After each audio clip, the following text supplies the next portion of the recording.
This weekend was a nightmare for travel at some really big airports. The lines at security wound all the way out into the parking lot in New Orleans, and other airports weren't much better. Yeah, and it comes as TSA workers have now gone weeks without a paycheck during a partial government shutdown. Tom Rousey joining us live now with the latest on how airports are dealing with these backups. Tom. Yeah, Michelle and Scott, this time the shutdown is different than in the fall because it is partial. So, for instance, the air traffic controllers, they are getting paid this time. However, the TSA workers who work most. So far, Reagan National and the other two major airports in our region have not seen the huge lines that some other airports have dealt with. It circles around 7 times before you even get to this part. These were some of the insane lines in New Orleans this weekend. And at Hobby Airport in Houston, the TSA says at their worst, wait times for TSA were more than 3.5 hours long. Here in the D.C. area, TSA workers told me they weren't allowed to speak to the press, but it was obvious they were not happy about the partial paycheck they received a week and a half ago and the $0 paycheck they're about to receive if the partial government shutdown does not end.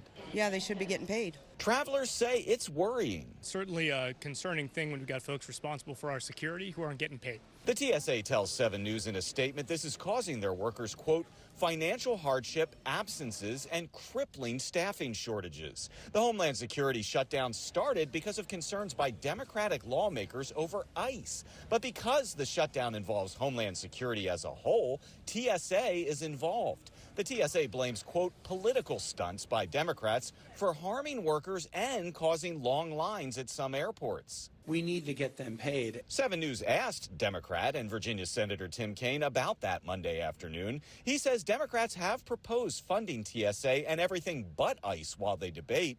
It was rejected initially, but I've had Republicans reaching out to me today saying, hey, that might be a good idea. So I hope we might be able to find a path to do that. All right, that was Tom Rousey reporting. We're going to dive a little bit deeper now with a travel expert, since this is prime time for those spring vacations to start up, and Katie Nastro is joining us live now. Thanks for being here, Katie. First question for you. Can you walk us through your top few tips for anyone who is planning a vacation over the next couple of weeks?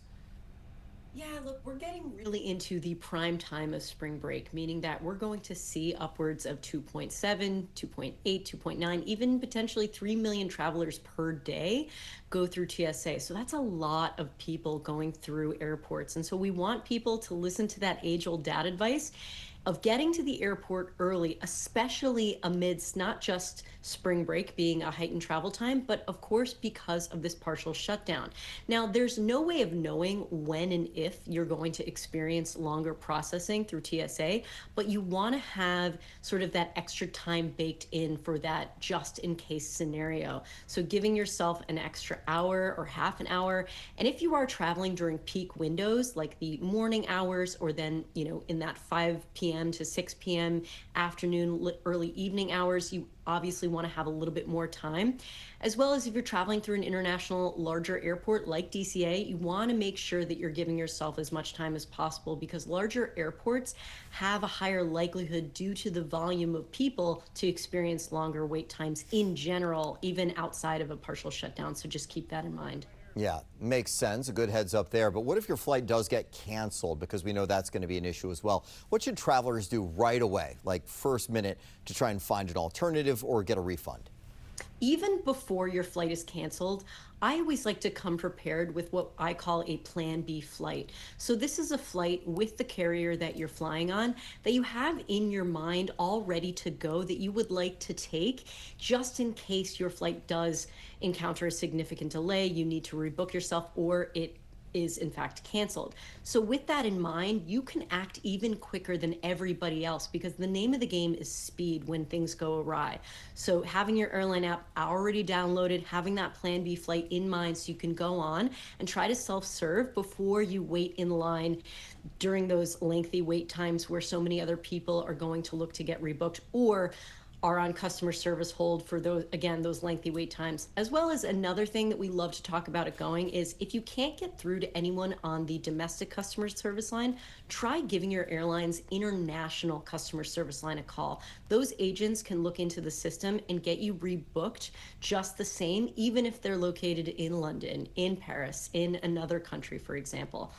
Yeah, really good point there. And I love the direct flight, which eliminates some of the problems if you can do so. But what about if someone's really undecided right now based on what they're seeing, what we're talking about? They don't know, should they fly, drive, take the train for a trip? What do you think is most reliable right now? Well, fortunately, we're coming out of that winter time period. So we're not necessarily going to see wintry weather play a big factor in whether or not you could see some sort of travel disruption. But, even with or without a partial shutdown, travel disruptions can happen at any time. And it's not just air travel that they can impact. Roads can get icy, trains can get delayed due to down power lines. So there's no sort of single source of full proof or a best mode of transport, so to speak. But if you're worried about encountering the most sort of travel headaches, seeking alternates, or an alternate mode of transport is never a bad idea as a backup plan. But I would still travel in confidence via air if that is what you're planning to do.